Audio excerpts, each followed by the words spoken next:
These are the 20 most terrifying moments in NBA history. We are being asked to slowly and calmly evacuate the building. He's struggling with his balance right now. He is shaken up big time. And first, Bismack Biyombo left fans horrified. And Biyombo just sort of collapses and hits the floor in immediate concern. That was terrifying. And so was Corey Brewer's nightmare at number 19, because an easy dunk had everyone thinking they were about to witness a funeral. Oh my goodness. Oh, wow.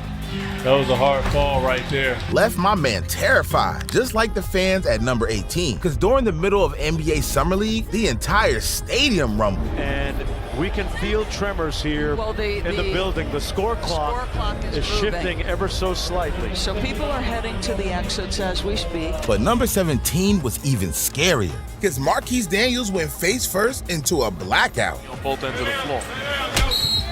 Foul on Arenas. Went into Arenas. Shot of Wiggins. And you see that as the head got cocked back thanks to the forearm, and then he hit his head. Man, that was hard to see. But look, sometimes it's not even players who are in trouble, because at number 14, Dennis Rodman went off at a cameraman. It'll belong to Minnesota. He kicked the cameraman. He was really upset. Really upset. Went up in the air, came down on the camera. You thought he sprained his ankle. But things got even more terrifying in the NBA. Just ask Rocky the Mountain Lion at number 13. Oh my gosh. Oh my gosh. Luckily, dude just passed out, but number 12 took a live mishap to the limit, because the Hawks announcer was on live TV when he lost consciousness. Every night, and he feels like he's belonged, so I look for this kid to have a really good... But if that wasn't terrifying enough, for number 11, Gordon Hayward went through hell. Look, it was Hayward's first game with the Celtics, and as he went up for a dunk, he came down in the worst way possible. Oh my goodness. Hayward came down so hard. Okay, Hayward broke it. This is why sports brings people together. And you feel so unfortunate for Gordon Hayward, who is such a fabulous guy. His first game in a Boston Celtic uniform.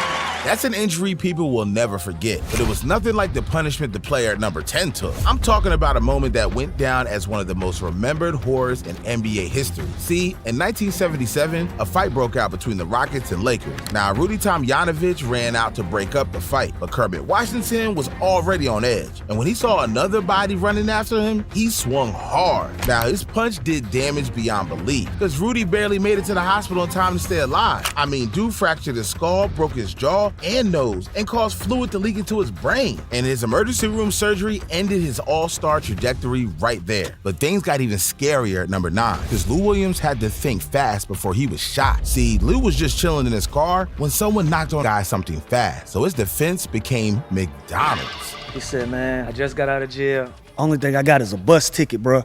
I'm out here starving.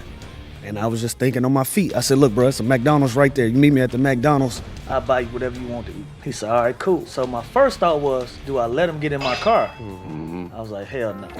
So I started driving first. Yeah. And I watched him running across the street to the McDonald's. So while he running to the McDonald's, I call my man like, yo, pull back up. I'm like, pull up to the McDonald's. Pull up to the McDonald's. They made the story like I sat down and ate with him. Nah, hell no. The motherfucker ordered food. I swiped my card. Yeah. I shook his hand. I said, God bless, bro, but this ain't the way. Yeah. And by that time, my man was walking in McDonald's. I got the out of here. But if you think that's terrifying, the player at number 8 is still lucky to be here. See, Jay Williams was supposed to be the next big thing in the NBA. The guy was a college phenom in 2002, but then tragedy struck. Not on the court, but on the streets. Because Jay violated his team contract to ride his... I was headed towards a utility pole going 65, 70 miles per hour. And I tried to turn the bike at the last second, but I wasn't able to get out of my own way. And the pole clipped the whole left side of my body. And next thing I know, I'm laying on the grassy knoll area between the sidewalk and the curb. My chest is laying on it as if I'm laying on my stomach. The curb is pushed up against my navel, and my legs are laying on the street as if I'm laying on my side. And every time I kept rubbing my leg, I kept looking at my hands ready to see blood, and I didn't see anything. And it was at that moment something in my soul just told me I threw it all away, and I started screaming that out. I threw it all away. The impact left him with severe injuries, a shattered pelvis, 3 torn ligaments in his knee, and nerve damage to his leg. Doctors weren't just questioning if he played basketball again, they weren't sure he walked. My right foot, I think about pulling up when I walk, but my left foot, I think about pulling inward. So essentially, when I walk, it's like this.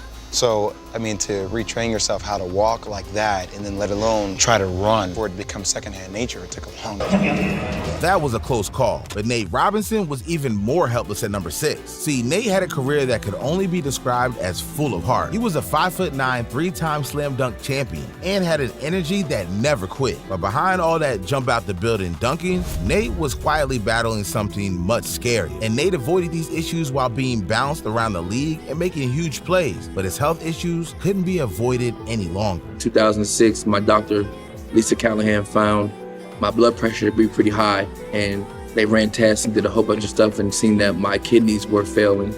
And I always was healthy. When I was a kid, I always was healthy growing up.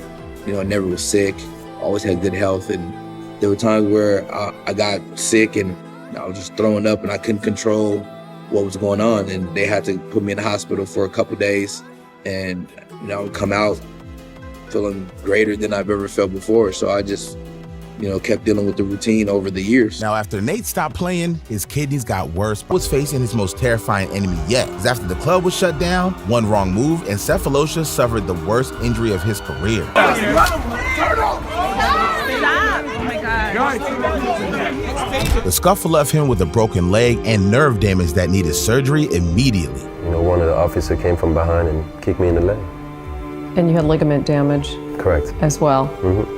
Yeah, it was a serious injury. Now, the effects from the injury were long-lasting, and Cephalosha was never the same player, so he was out for revenge. And even though he was charged with obstruction, he later fought the charge and won his civil suit for $4 million. And as for Copeland, he never got a payout for his tears. See, his struggle to return from injury marked the beginning of the end of his playing days. But at least they got to keep their lives, because Dražen Petrović wasn't so lucky. Because we got to talk about how the Mozart of basketball had the most tragic ending to a career ever. See, this guy wasn't just any NBA player. He was a guy putting Europe on the map in the league. And by 1993, he was lighting it up for the New Jersey Nets, fresh off averaging a friend, cruising through Germany. The roads were slick, and in one terrifying moment, the car slammed into a truck. Dražen, who wasn't wearing a seatbelt, was killed on impact. He was about to change the way the world viewed European players in the NBA, and suddenly, he was gone. But look, we've reached the top 3, so these moments aren't just terrifying, they're scary. And at number 3, we got the most chilling disappearance the world has ever heard of. See, after helping the Chicago Bulls win a championship in 1997, Bison Dell decided to step away from basketball while he was still in his prime. I mean, most guys will kill for his career, but Bison, he wanted freedom. So he traded arenas for adventure, and he eventually bought a catamaran, setting sail on the open ocean. But in 2002, during one of his voyages in the South Pacific, things took a dark turn, because Bison, his girlfriend Serena, the boat's captain, and his brother Miles DeBoard were all aboard on the boat. And then, poof,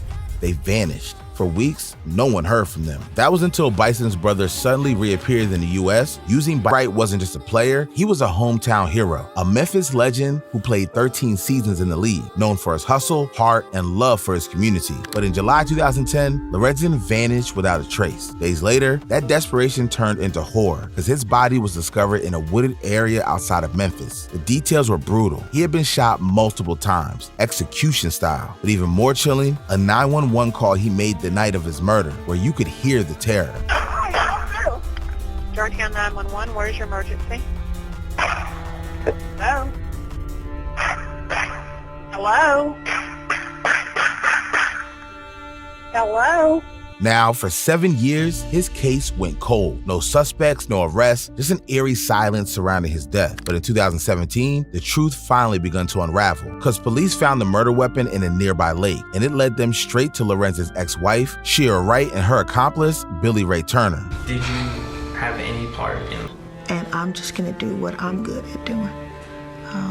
They need to spend time and focus and find out what happened to him. We all need to know. It turned out that his former lover had orchestrated the entire thing, hiring Turner to carry out the hit as a part of a twisted plot to cash in on Lorenz's wife's insurance for millions. A betrayal so cold it sent shivers down the spines of everyone who ever cheered him on. But look, we've hit the final moment on our list. This one still feels unreal. See, Kobe Bryant wasn't just an NBA legend. He was basketball royalty. 5 rings, countless unforgettable moments, and a mentality that inspired millions around the globe. He was the kind of guy you thought was untouchable, immortal even. But on January 26, 2020, the world came to a standstill because Kobe, his 13-year-old daughter Gianna, and 7 others boarded a helicopter headed to a basketball tournament. It was just another day for the Mamba, a quick flight to save time, something he'd done countless times before. This time, tragedy struck. In the dense morning fog over Calabasas, California,